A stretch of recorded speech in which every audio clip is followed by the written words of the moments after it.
നമസ്കാരം. The path is the goal എന്ന സീരീസിന്റെ അടുത്ത സെഷനിലേക്ക് വീണ്ടും ഏവർക്കും സ്വാഗതം. നമുക്ക് ആദ്യം മെഡിറ്റേഷൻ ചെയ്യാം. കണ്ണുകൾ അടച്ച് ശാന്തമായിരിക്കൂ.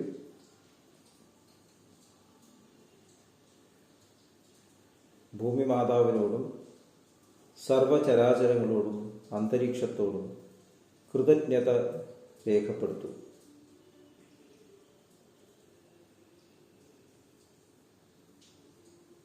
ഭൂമി മാതാവിൽ നിന്നുമുള്ള ഹീലിംഗ് എനർജി കാലുകളിലൂടെ പ്രവേശിച്ച് ശരീരം മുഴുവൻ വ്യാപിക്കുന്നതായും ശരീരത്തിലെ എല്ലാ ഭാഗങ്ങളെയും എല്ലാ കോശങ്ങളെയും റിലാക്സ് ചെയ്യാൻ സഹായിക്കുന്നതായും അനുഭവിക്കും.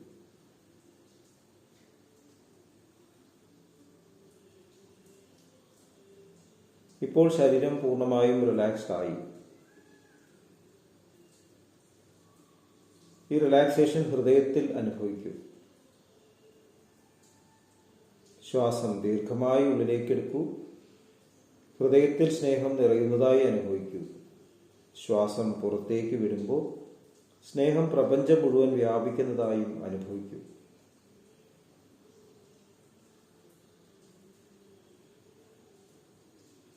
ഹൃദയത്തിൽ കുടികൊള്ളുന്ന സ്നേഹത്തിന്റെ സ്രോതസ്സിൽ നിന്നും ഉദ്ഭവിക്കുന്ന ദിവ്യപ്രകാശം മനസ്സിനെ ആകർഷിക്കുന്നതായി അനുഭവിക്കൂ.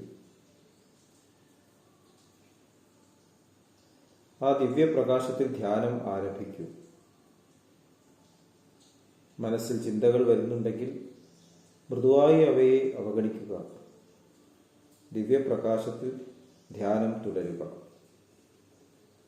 Please start meditation.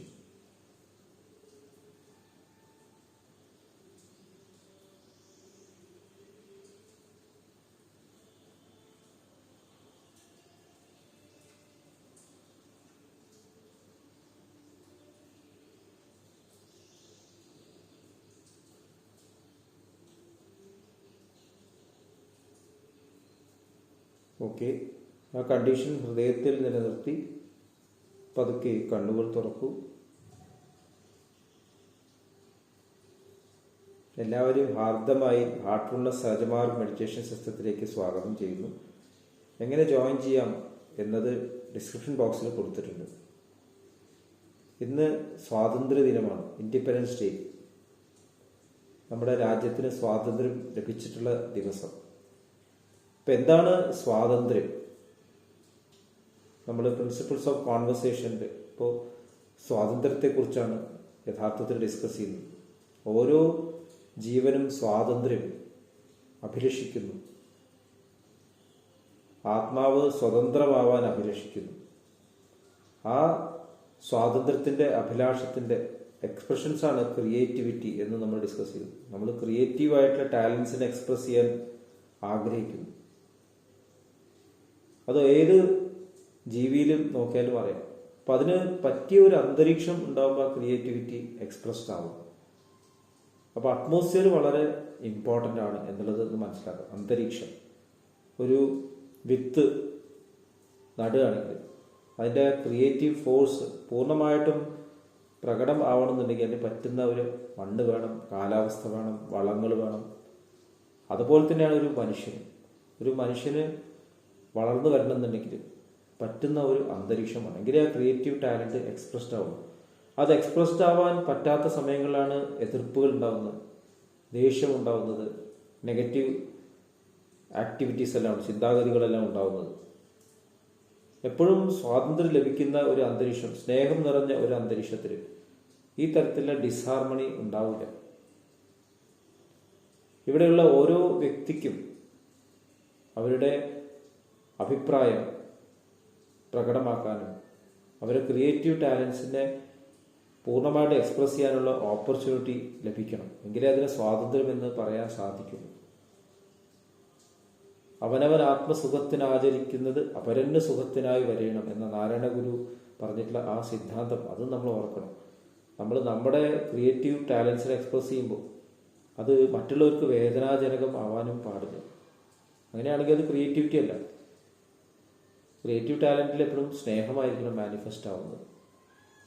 അപ്പോൾ അന്തരീക്ഷം വളരെ ഇമ്പോർട്ടൻ്റ് ആണ്. ഇപ്പോൾ ഹോസ്പിറ്റലിൽ പോകുമ്പോൾ പീഡിയാട്രിക് ഡിപ്പാർട്ട്മെൻറ്റിൽ ചെന്ന് കഴിഞ്ഞാൽ കുട്ടികൾക്ക് അനുയോജ്യമായിട്ടുള്ള ഒരു അന്തരീക്ഷമായിരിക്കും. ഇപ്പോൾ പീഡിയാട്രിക് ഓഫ്തൽമോളജി ഡിപ്പാർട്ട്മെൻറ്റ് അവിടെ ചെന്നാൽ തന്നെ മനസ്സിലാവുന്നത് പീഡിയാട്രിക് ഓഫ്തൽമോളജി ഡിപ്പാർട്ട്മെൻറ്റാണ്. അവിടെ ബോളുകൾ ഉണ്ടാവും, കളിക്കാൻ പിക്ചേഴ്സ് ഉണ്ടാവും, ചിലപ്പോൾ വീഡിയോ ഗെയിം കളിപ്പിക്കുന്നുണ്ടാവും. കാരണം അതെല്ലാം കഴിഞ്ഞാലേ കുട്ടി പരിശോധിക്കാൻ സമ്മതിക്കുള്ളൂ, അല്ലെങ്കിൽ കുട്ടി തൊടാൻ സമ്മതിക്കില്ല. ചിലപ്പോൾ ഡോള് കാണിച്ചിട്ട് കുട്ടീനെ ക്രമേണ അട്രാക്ട് ചെയ്തു എന്നിട്ട് പരിശോധിക്കുക എൻ്റെ സൈഡിൽ കൂടെ.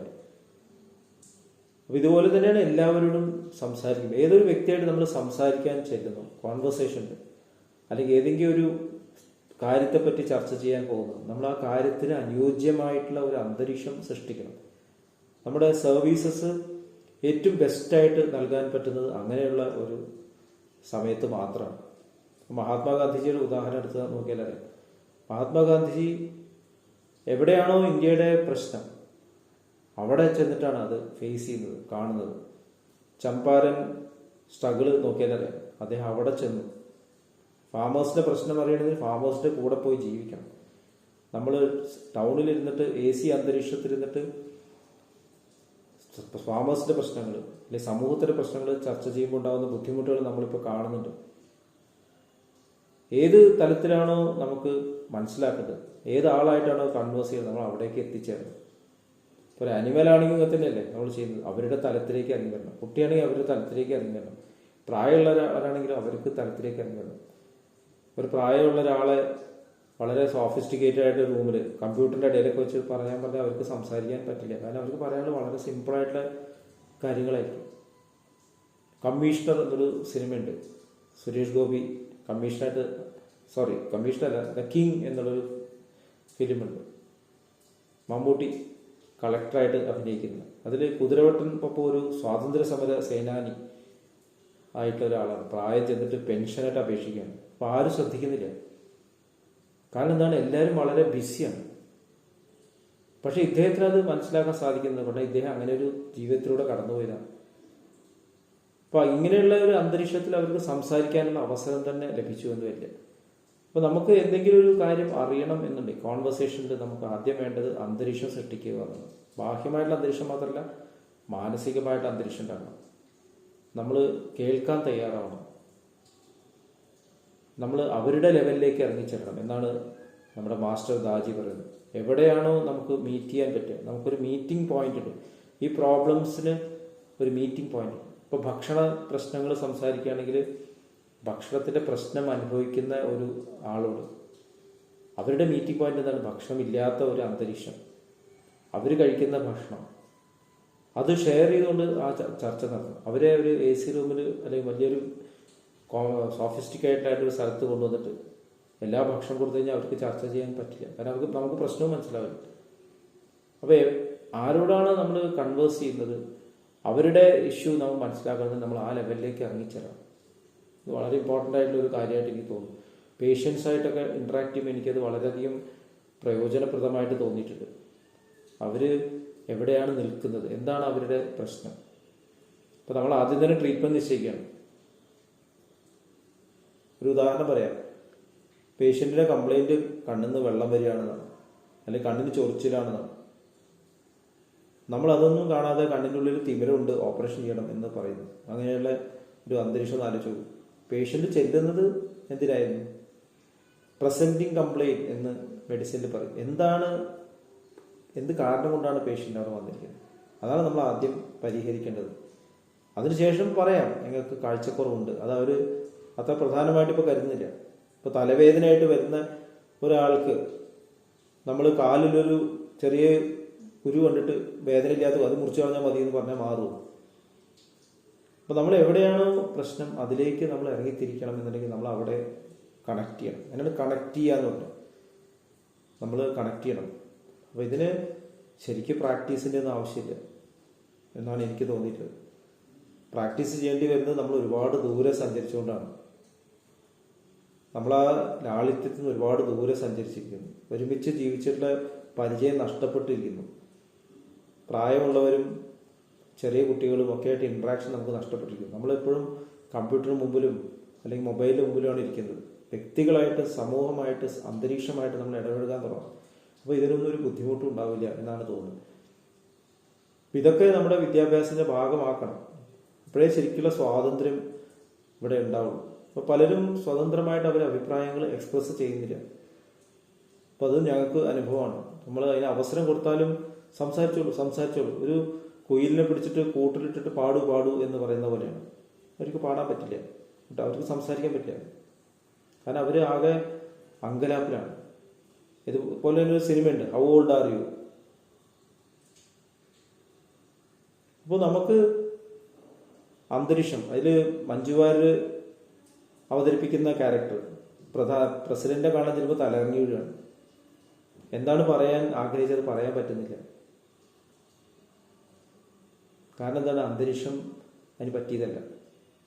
അപ്പോൾ ഒരു കൃഷിക്കാരന്റെ പ്രശ്നം അവതരിപ്പിക്കണം, ഒരു പേഷ്യന്റെ പ്രശ്നം അവതരിപ്പിക്കണമെങ്കിൽ, അല്ലെങ്കിൽ നമ്മുടെ കൂടെയുള്ള വ്യക്തികൾ, നമ്മുടെ കൂടെ താമസിക്കുന്ന ആൾക്കാരായിരിക്കും, ചിലപ്പോൾ നമ്മുടെ കൂടെ കുറേ കാലമായിട്ടുള്ള ആളായിരിക്കും, എൻ്റെ അച്ഛനായിരിക്കാം.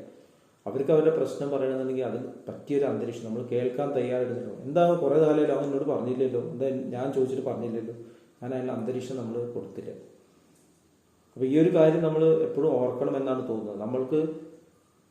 നമ്മളുടെ ശരിക്കുള്ള ആ കഴിവുകൾ, കോൺവെർസേഷൻ്റെ കഴിവുകൾ എക്സ്പ്രസ് ചെയ്യണമെന്നുണ്ടെങ്കിൽ ആരോടാണ് നമ്മൾ കൺവേഴ്സ് ചെയ്യുന്നത് അവർക്ക് അനുയോജ്യമായുള്ളൊരു തലത്തിലേക്ക് നമ്മൾ ഇറങ്ങി വരാൻ തയ്യാറാണ്. ഇതാണ് സംഭാഷണം നടത്തുന്ന ഒരാൾക്ക് ആദ്യം ഉണ്ടാവേണ്ട ക്വാളിറ്റി എന്ന് തോന്നുന്നു. ഇത്രയും പറഞ്ഞുകൊണ്ട് ഇന്നത്തെ ഡിസ്കഷൻ ഇവിടെ അവസാനിപ്പിക്കാം. എല്ലാവർക്കും ഒരു ഹാപ്പി ഇൻഡിപെൻഡൻസ് ഡേ ആശംസിക്കുന്നു. അടുത്ത സെഷൻ വരേക്കും ഇടവാങ്ങുന്നു. നന്ദി, നമസ്കാരം.